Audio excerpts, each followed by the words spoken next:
संगति नहीं घोटाला है, संगति नहीं घोटाला है। हम लोग मुख्यमंत्री आवास पर प्रोटेस्ट कर रहे थे। ये पुलिस हम लोग को जबरदस्ती खींच करके पकड़ करके लात घूसों से मार कर इस बस में लाद करके ले आई है। हम लोग अपनी बात माननीय मुख्यमंत्री जी के पास रखने जा रहे थे, लेकिन ये निर्दयी पुलिस, ये क्रूर पुलिस हम लोग को घसीट करके मार करके इस इको गार्डन लाया गया है। हम चाहेंगे कि हमारी वार्ता मुख्यमंत्री से कराई जाए। अगर नहीं कराई जाती है तो फिर हम जाएंगे, चाहे हमें अपने प्राणों की आहुति देनी पड़े, लेकिन हम इको गार्डन नहीं छोड़ेंगे। जो ये आप देखिए लगातार शिक्षा मंत्री चोर है और हम लोग चले जाएं या फिर एक बाबा जी के अधिकारी और मंत्री बचेंगे नहीं बिना जेल जाए लगाएंगे। इसलिए हम लोग ओबीसी एससी समाज मिलकर इस बीजेपी सरकार के साथ बगावत का काम करें। अगर हम लोगों के साथ न्याय नहीं होता है तो हम लोग यहाँ से संकल्प लेकर जाएंगे कि उत्तर प्रदेश से योगी की सरकार को खदेड़ फेंकेंगे, उखाड़ फेंकेंगे, इसको आने नहीं देंगे। जिसमें हमें 6800 सीटों देकर जुमलाबाजी नहीं चलेगी।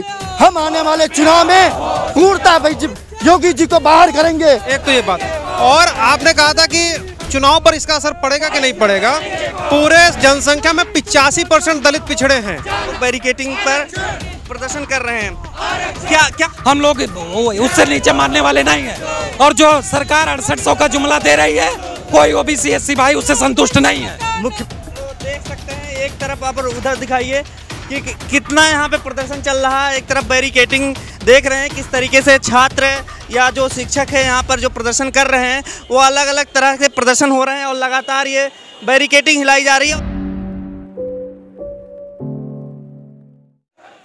नमस्कार, आप देख रहे हैं फोरम 4, मैं प्रभात। मेरे पीछे आप देख सकते हैं इको गार्डन है, यहाँ बैरिकेटिंग लगी हुई है। कुछ लोग बैरिकेटिंग से बाहर जाना चाह रहे थे और यहाँ पर नारेबाजी कर रहे हैं। आप देख सकते हैं कि योगी सरकार के खिलाफ अभी चुनाव आचार संहिता लागू होनी है, बाकी है, और इसके पहले ये एक समय है जब यहाँ पर प्रदर्शन के दौरान प्रदर्शनकारियों की भीड़ आ गई है पूरे इको गार्डन में। आप देख सकते हैं किस तरह से यहाँ पे प्रदर्शन हो रहे हैं, क्या पूरा मसला है।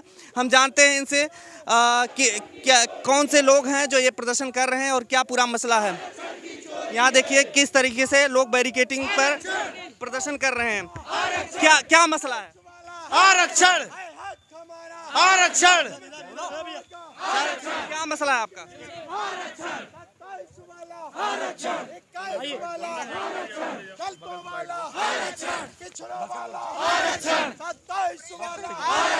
देखिए ये लोग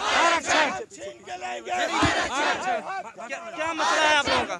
हम लोगों का मैटर है कि इस 69,000 शिक्षक भर्ती में करीब ओबीसी की जो 18,598 सीटें हैं, वो ओबीसी और एससी की लगभग 31,3600 सीटें, 31,3600 सीटों, उसके सापेक्ष इन्होंने मात्र ओबीसी को 2637 सीटें और एससी को मात्र सीटें काट करके, और जिसमें इन्होंने बाद में घोटाला करके मात्र 6800 का जुमला पकड़ा दिया। अभी भी हम लोगों को ओबीसी एससी सीट मिला के करीब 12,500 सीटें हैं। हम योगी सरकार से मांग करते हैं कि अगर ओबीसी एससी सीट को मिलाकर 21-27 आरक्षण को पूरा नहीं करते, हम सड़कों पे आएंगे, हर विधानसभा का घेराव करेंगे, बूथ स्तर पे विरोध करेंगे। इसलिए हमारी मांग है, हमारे ये ओबीसी एससी भाइयों का 21-27 आरक्षण पूरा किया जाए। हम लोग उससे नीचे मानने वाले नहीं हैं, और जो सरकार 6800 का जुमला दे रही है, कोई ओबीसी एससी भाई उससे संतुष्ट नहीं है। मुख्यमंत्री ने, हमारा डेलीगेशन जब मुख्यमंत्री से मिलने गया था तो वहाँ पे मुख्यमंत्री ने अपने शिक्षा मंत्री और सचिव को ये निर्देश दिया था कि इन आरक्षण पीड़ितों का न्याय करो, लेकिन ये शिक्षा मंत्री सतीश चंद्र द्विवेदी और सचिव हमारा पूरा आरक्षण नहीं दे रहे हैं। हमारा लगभग 19,000 सीटों का घोटाला हुआ है, जिसमें हमें 6800 सीटों देकर जुमलाबाजी नहीं चलेगी। हम आने वाले चुनाव में पूर्णतः योगी जी को बाहर करेंगे। जो हमारा रोजगार नहीं दे सकता, वो हमारा मुख्यमंत्री होने का कोई अधिकार नहीं है। जो पुलिस प्रशासन है, ये बहुचर्चित 69,000 शिक्षक भर्ती घोटाला मध्य प्रदेश के व्यापक घोटाले से कई गुना बड़ा घोटाला है। इसमें ओबीसी की 15,961, एससी की 3132 सीटों का घोटाला करके दलित और पिछड़े वर्ग से आने वाले मेधावियों का गला घोटा गया है। उनको शिक्षक बनने से रोका जा रहा है ताकि ये मेधावी मुख्य धारा में आ ना सके और समाज में अपना बराबरी का हक मांग ना सके। योगी सरकार व उनके रहनुमाओं से मेरा हाथ जोड़कर निवेदन है, अगर सत्ता में पुनरावृत्ति करना है तो ओबीसी एससी के हकों को आपको देना होगा, वरना उत्तर प्रदेश से योगी बाबा तुमको यहाँ से खदेड़ने का हम दलित पिछड़े युवा कार्य कर चुके हैं, संकल्प ले चुके हैं। आज आचार संहिता लागू हो जाएगी शायद, उसके बाद हम अपने साथियों के संग गांव-गांव घर-घर जाएंगे, दलित और पिछड़े वर्ग से आने वाले अपने अभिभावकों से बताएंगे किस प्रकार से आपके होनहारों का गला भारतीय जनता पार्टी की सरकार ने घोटा है। 3 जून 2020 से हम लोग सड़कों पर हैं। हम लोगों की कोई फरियाद इसलिए नहीं सुन रहा है क्योंकि हम दलित और पिछड़े वर्ग से आने वाले होनहार हैं। अगर यही किसी विशेष वर्ग से आने वाले मेधावी होते तो अब तक उनको मिठाई खा करके नियुक्ति पत्र दे दिया गया होता। योगी सरकार गरीब, किसान, नौजवान, दलित, पिछड़ा, किसान विरोधी सरकार है। हम जितने भी साथी सुन रहे हैं, देख रहे हैं, उनसे निवेदन करेंगे, अगर ये दोबारा सरकार बना देगी तो लोग संविधान और लोकतंत्र भूल जाएंगे। इसलिए ऐसी मनवादी सरकार को उत्तर प्रदेश ही नहीं, आने वाले 24 में केंद्र से भी इसको उखाड़ फेंकने का काम आप साथियों को करना। आश्वासन मिला है आगे का क्या आपका? आपके चैनल के माध्यम से मैं बता दें कि बेसिक शिक्षा में बहुत से जो भी जिम्मेदार अधिकारी हैं, अपर मुख्य सचिव बेसिक शिक्षा दीपक कुमार, सचिव बेसिक शिक्षा परिषद बघेल साहब और डायरेक्टर जो है कि सरविंद विक्रम बहादुर सिंह और भी जो जिम्मेदार लोग हैं, उन लोगों से हम 3 जून 2020 से कई राउंडों की मुलाकात कर चुके हैं। माननीय मुख्यमंत्री जी ने अभी हाल ही फिलहाल में हमारे लोगों को डेलीगेशन में बुलाया था और ये कहा था कि अगर जितने भी अभ्यर्थी सड़कों पर या इको गार्डन में हैं, एक भी अभ्यर्थी को छूटना नहीं चाहिए, सबको नियुक्ति पत्र मिल जाना चाहिए। लेकिन ये ब्यूरोक्रेसी के लोग खुद चाहते हैं कि सरकार चली जाए, योगी पुनरावृत्ति ना कर पाए, ये उनके आदेशों का पालन नहीं कर रहे हैं। 6800 की लिस्ट जारी करके 10,301 ओबीसी और एससी के अभ्यर्थियों को नियुक्ति नहीं दी जा रही है।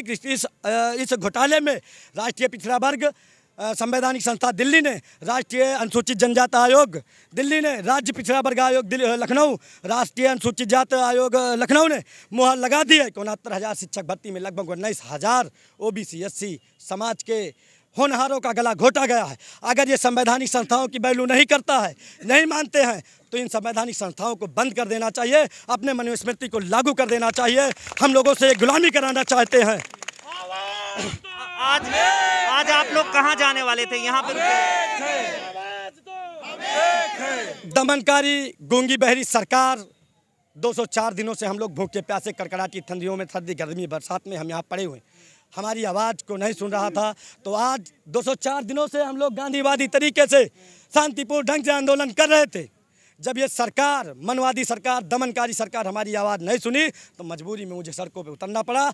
माननीय मुख्यमंत्री जी के आवास को घेराव किया, अपना विरोध प्रदर्शन दर्ज कराया। अगर हम लोगों के साथ न्याय नहीं होता है तो हम लोग यहाँ से संकल्प लेकर जाएंगे कि उत्तर प्रदेश से योगी की सरकार को खदेड़ फेंकेंगे, उखाड़ फेंकेंगे, इसको आने नहीं देंगे। आप कह रहे हैं कि मुख्यमंत्री का वो करेंगे। अभी धारा 144 लगी है, धारा 144 लगी है, धारा 144, लेकिन चुनाव आचार संहिता भी लागू होने वाला है। ठीक है, जब तक हमारा न्याय नहीं होगा तब तक हम हर जगह अपना मोर्चा खोलेंगे। गांव-गांव में हर घर जाके ये बताएं कि हमारी आरक्षण की चोरी हुई है और हमारा आरक्षण पूरा करना चाहिए।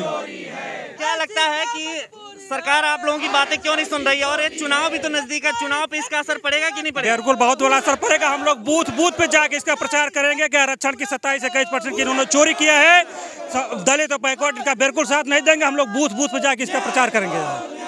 अगर हम लोगों का न्याय 27-21 नहीं पूरा होता है तो इसका जाकर हम लोग बूथ लेवल पर इसका विरोध करेंगे। कहाँ से आए हैं आप लोग? पूरे प्रदेश के जितने भी अभ्यर्थी हैं वो पूरे प्रदेश के हर जिले से आए हुए हैं। तो सबसे पहले मैं आपको मुद्दा समझाता हूँ। 69,000 शिक्षक भर्ती में लगभग 19,000 सीटों का दलित और पिछड़ों को मिलाकर के इन्होंने घोटाला किया था। लगभग 2 साल से संघर्ष करने के पश्चात आज की डेट में ये 6,000 सीटें देने के लिए, 6800 सीटें देने के लिए तैयार हैं, जबकि पूरा 19,000 का नुकसान हुआ था।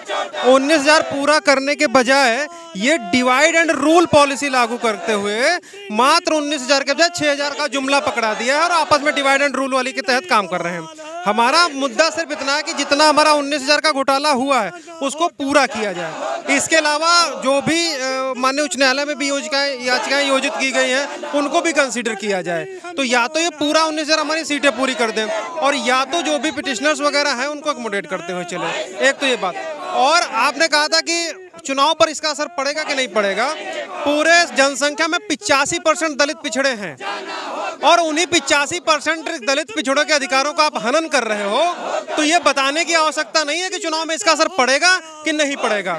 जो भी दलित पिछड़ों के समाज की मुख्य धारा में आने से रोकेगा उसका परिणाम उसको सत्ता से बेदखल करके ही मिलेगा।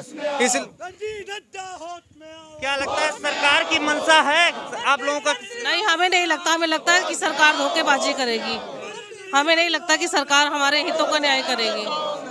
कैसे फिर होगा आप लोगों का, कैसे फिर आगे बढ़ेगा मसला? अब किसी और से पूछिए। क्या कहिए? हम लोग की हमारी सीटें वापस की जाए। जो 6,000 का जुमला दिया गया है वो नहीं चाहिए। हमारी पूरी 12,000 और सीटें जोड़ के 18,000 प्लस सीटें होती है। हमको हमारी सीटें वापस की जाए, या तो जिन लोगों को रखा गया उन लोग को निकाला जाए और हम लोग को ऐड किया जाए। हम लोग भी पास है। हम सरकार से यही कहना चाहते हैं कि जो उन्होंने 6800 का जुमला दिया है उनका वो नहीं चलेगा और इसमें पूरा 27-21% हमारा दिया जाए और हम लोगों को न्याय, हमारे लोग के साथ न्याय किया जाए। धन्यवाद। हमारे जो भी संघर्ष के साथी नेतृत्व कर रहे हैं बहुत लंबे समय से इस धरने में यहाँ पर एकत्रित। क्या आपको लगता है अब यही चारा बचा है योगी सरकार का जाने का? हाँ, चूंकि हम लोग पिछले 204वां दिन आज हम लोगों के आंदोलन का है। हम लोग जैसा कि सुशील भाई बताए हैं कि गांधीवादी तरीके से अगर सरकार हम लोगों की आवाज़ को दबा रही है, नहीं सुन रही है, तो हम लोग मजबूर हैं सड़क पे आने के लिए। और सड़क से ये नहीं अगर निर्णय होता तो हम लोग गांव-गांव जाकर हर विधानसभा, हर बूथ स्तर पे बीजेपी सरकार का विरोध करेंगे, वहाँ पोस्टर लगाएंगे। इसलिए हम लोग ओबीसी एससी समाज मिलकर इस बीजेपी सरकार के साथ बगावत का काम करेंगे। अगर हमारे 21 और 27% आरक्षण को पूरा करते हुए टोटल 18,598 सीटें नहीं देती है तो। तो और आप देख रहे हैं यहाँ पर लगातार नारेबाजी चल रही है और लोग अपना रोष जता रहे हैं योगी सरकार के खिलाफ। आप देख रहे हैं लगातार कितनी भीड़ है यहाँ पर। लोगों को यहाँ पर ईको गार्डन छोड़ दिया गया है और शिक्षक भर्ती में महाघोटाला जो हुआ उसी को लेकर के ये आप देखिए लगातार शिक्षा मंत्री चोर है और शिक्षा मंत्री चोर है। देखिए ये नारे लगा रहे हैं, विरोधी है सरकार, दलित पिछड़ा विरोधी है सरकार। तो दलित पिछड़ा विरोधी सरकार बताया जा रहा है। दलित पिछड़ा विरोधी सरकार है। हाँ, ये दलित पिछड़ा विरोधी सरकार है। योगी जी की कोई कमी नहीं है। उन्होंने हमको बुला के कहा था शिक्षा मंत्री से और बेसिक के अधिकारियों से कि इनका 27-21 पूरा किया जाए, लेकिन इनके अधिकारी और ये शिक्षा मंत्री ही नहीं चाहते हैं कि ये सरकार लौट के आए। योगी जी, हमारे कोई गलती नहीं है योगी जी की, क्योंकि उन्होंने खुद कहा था कि एक अभ्यर्थी जो ईको गार्डन में है मुझे 27-21 का पूरा करके इनके जो भी विसंगति हुई है उसको पूर्ण किया जाए। लेकिन इन शिक्षा मंत्री ने अपनी द्वेष की भावना से सवर्णों के लिए, मैं तो डायरेक्ट कहूंगा, मंत्री भी तो सरकार के अंतर्गत आते हैं, तो योगी जी का क्यों नहीं दोष है? अरे योगी जी का दोष नहीं, उन्होंने साफ बैठ के कहा था इन लोगों से कि एक एक चीज पूरा किया जाए। अब आप समझते होंगे, आपके घर में अगर छोटे भाई हैं, तो योगी जी से फिर आप दोबारा क्यों नहीं अब मिलने नहीं दिया जा रहा है। आज हमने जिस दिन से हमारी ये 6,000 की जुमलाबाजी हमारी हुई है तब से हम SCRT, CM आवाज, विधानसभा बहुत कुछ घेर चुके हैं, लेकिन बेसिक शिक्षा मंत्री जी हमारी बातों को नहीं सुन रहे हैं। उन्होंने ये 27-21 पूरा ना करके आने वाले समय में विधानसभा के चुनाव में आज से शायद आचार संहिता लग जाएगी और हम गली मोहल्ले में जाके हर एक बूथ स्तर पर जाके बताएंगे कि ये सरकार दलित पिछड़ा विरोधी सरकार है और आने वाले संवैधानिक संस्थाओं की ये अनदेखी कर रही है। तुम्हारे बच्चे जो ये करना चाह रहे हैं वो ये करना चाह रहे हैं कि कोई अगर मल्ला है तो वो मल्ला ही रहे, कोई अगर बढ़ई है तो बढ़ई ही रहे। ये योगी जी मतलब आश्वासन दिए थे, लेकिन योगी जी के ऊपर ही तो असर पड़ने वाला है इन सब चीजों का चुनाव पे। अरे उनसे मिलने ही नहीं दिया जा रहा है सर, उन्होंने तो कह दिया। अब इतना बड़ा अधिकार वो इतनी चुनाव देख रहे हैं, ये लोग उनसे मिलने ही नहीं देते, उनको बरगलाने का काम करते हैं। अधिकारी चाह रहे बाबा जी की सरकार तुरंत चली जाए। अधिकारी कहता है कि मैं तो सदियों से मतलब 20 साल से नौकरी कर रहा हूँ, आगे 20 साल और करूँगा, और ऐसी सरकारें जाने कितनी हमने फेंक दी, जाने कितनी बुला ली हैं। और हकीकत ये है कि हमारा लोगों का जो घोटाला हुआ है 18,598 सीट का ओबीसी का, तो उसमें अभी 6800 का जुमला नहीं चलेगा, जिसमें ओबीसी वर्ग को सर हमारी स्थिति ओबीसी का 5,660 दिया है, जबकि हमको 15,961 सीट चाहिए टोटल। अभी 10,301 सीट हमारी ओबीसी समाज की चाहिए, और इन्होंने एकदम बहुत गलत तरीके से ये सब अधिकारियों ने बरगला के पूरा किया हुआ। अगर अधिकारी हम लोगों को दे दें, आज शासन लिस्ट जारी कर दें, हम लोग चले जाएं, या फिर एक बाबा जी के अधिकारी और मंत्री बचेंगे नहीं बिना जेल जाए। अगर इन्होंने इनके आगे एक ऑप्शन है, ये तो संपूर्ण समायोजन कर दें या 27-21 कर दें।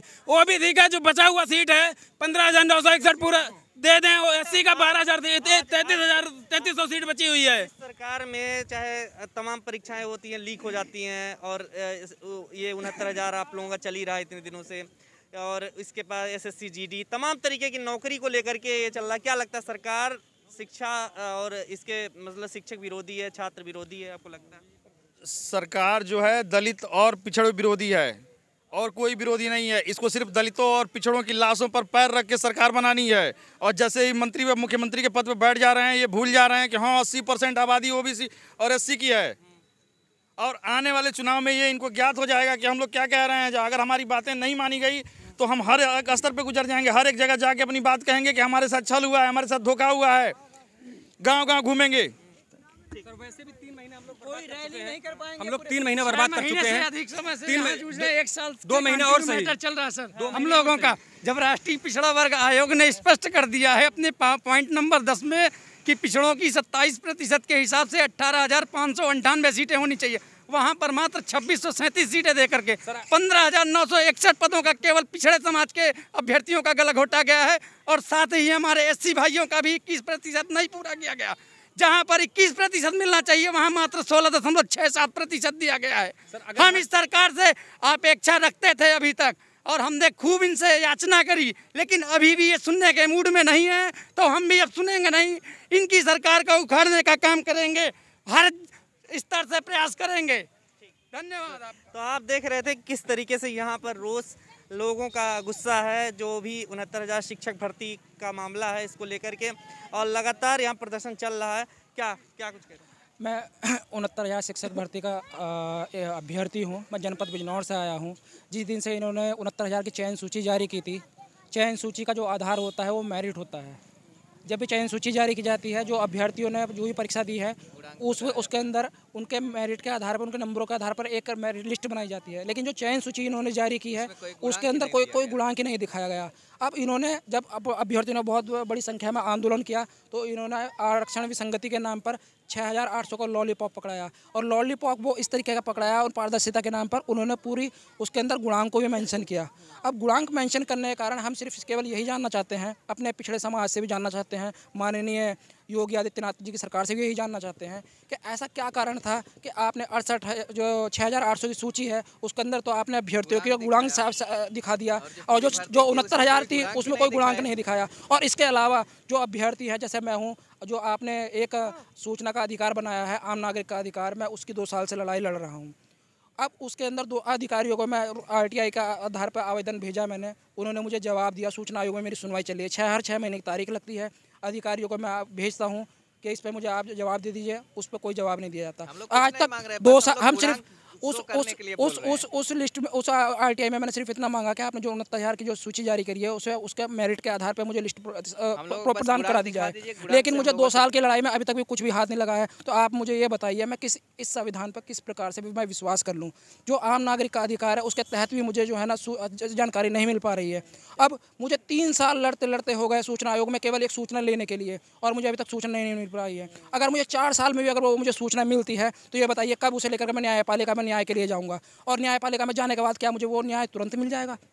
तो योगी जी, आप अगर देख रहे हो इन लोगों के प्रदर्शन को, इन लोगों की बातों को सुन रहे हैं, तो आपको जल्द से जल्द इनके संबंध में कोई ना कोई कार्रवाई ठोस करनी होगी। नहीं तो ऐसा इनकी तरफ से कहा जा रहा है कि आपकी सरकार हो सकता है आने वाले समय में ना रहे। देखते रहिए फोरम 4, हमारे साथ बने रहिए। मैं प्रभात, कैमरा पर्सन सुमित के साथ। खबरों में बने रहने के लिए फोरम 4 को सब्सक्राइब करें और नोटिफिकेशन पाने के लिए बेल आइकन दबाएं।